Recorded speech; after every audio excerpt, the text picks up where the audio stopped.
big focus for us on Hardline was bringing speed to the game. Visceral thought of every way possible to make the game feel faster, from the vehicles to the maps to the modes, all the way to the sounds. We wanted Hardline to sound as big and as bad and as fast as it possibly could. In past Battlefield games, you would have people sniping each other from objectives, but because we have all these big buildings and big obstacles in the way, that's harder to do in our game.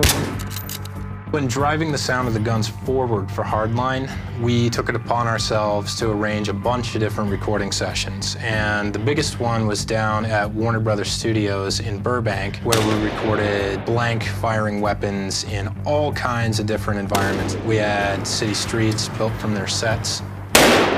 We had an entire day with just weapons inside of an ADR sound studio. Ran all the actions manually so that when you hear a bolt open and close in Hardline, it's as close to the real thing as we can possibly get. Battlefield weapon audio has always relied on granular components. This would be the blast off of the 5.56 caliber rifle. Here we have the gunshot sort of blooming in its environment.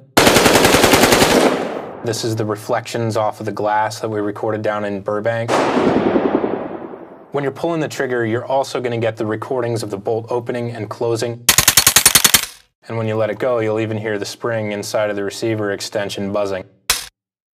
And so the sum total effect in an open downtown area would be something like this.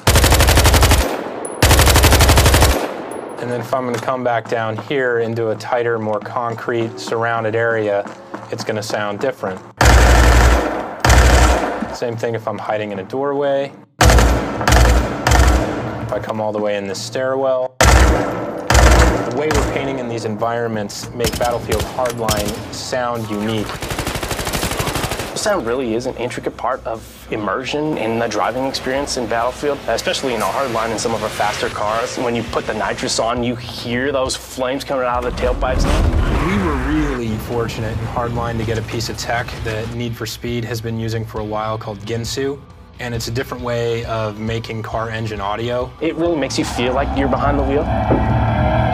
That was really the genesis of vehicle design on Hardline, was figuring out how we take what already exists, what players embrace and love about Battlefield, and take it into our own space. Working on a game in the Battlefield franchise, there's obviously a lot of expectations from the fans, especially when we're going in a new direction. It's sort of a new flavor. The cool thing about Cops and Criminals is that every kid grows up wanting to drive that fast muscle car. You want to drive around town with the lights on, the sirens on. When you're playing it, you feel like you're playing a Battlefield game. You just feel like you're playing a different style of Battlefield game, a much faster Battlefield game. And we really think that the sound that we've defined for this game will set us apart from previous iterations of Battlefield and give us a flavor and a sound and a speed all of our own. Rolling, speed, action, adventure, Battlefield Hardline. Buy it now. One clap for us.